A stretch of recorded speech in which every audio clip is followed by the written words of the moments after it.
exploring the controversial fetish of race play. Having spent a lot of my life writing about sex and exploring all the millions of ways in which people have sex, I can say that very little has ever shocked me. One of the few things to ever leave me slightly open-mouthed is the concept of race play.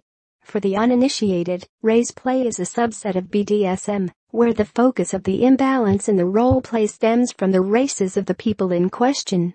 In practice, this often presents as people of color role-playing as slaves, or people of Jewish heritage role-playing as prisoners. We did warn you this was controversial stuff. But it's also popular.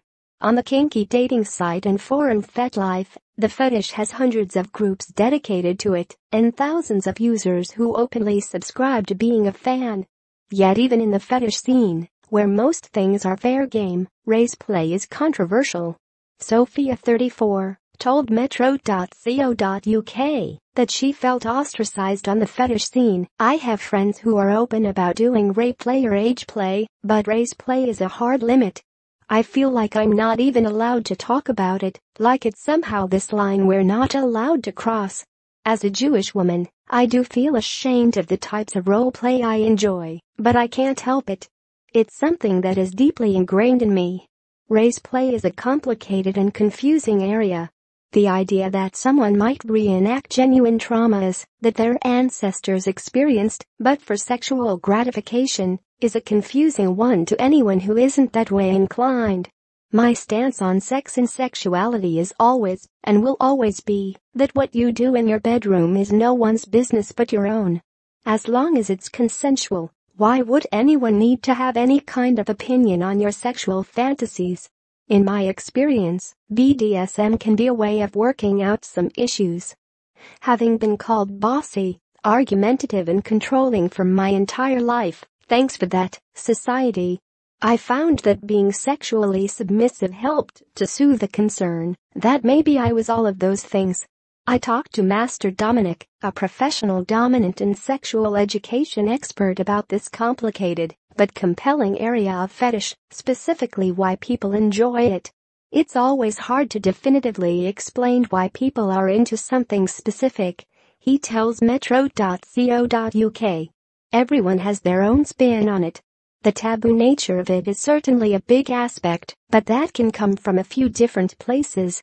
It can be a relatively simple pushing the envelope as sexy sort of thing, or it can come from a place of internalized racism. The latter takes much more consideration, empathy and communication to navigate. Master Dominic echoed my own sentiment that sex and fetishes can be used to explore ingrained issues. He explained, people turn to sex and fetish to process and own something traumatic or troubling, and whilst I absolutely think that you are completely within their rights to do so, you do need to try to dissect it a little so there's an understanding of the context and the need. What Master Dominic hits on here is something to be aware of when dealing with more niche fetishes. Those that make us uncomfortable, or that feel out of kilter with an otherwise politically correct outlook on life, can be the hardest to navigate. It can be tough, for sure, especially when one of you is not part of an ethnic minority, says Dominic. It's been one of the toughest learning curves in my career, as a middle-class white man, to understand. So yes, it is part of the BDSM spectrum in a lot of ways, and it shouldn't be gasped at or judged. Nobody should be policing how anybody else relates to and expresses their race, heritage, gender identity, or sexuality. It's theirs to own and express as they wish. Negotiating race play from the side of the person of color is fraught enough, but what happens if you're a white person who has a race fetish? Is it okay to find it arousing? Or is it just your racism adopting a different guise? Therapist Sarah Berry, who specializes in sex and sexuality, explains, we all have different preferences of what we find arousing, and may well be more judgmental than political correctness dictates.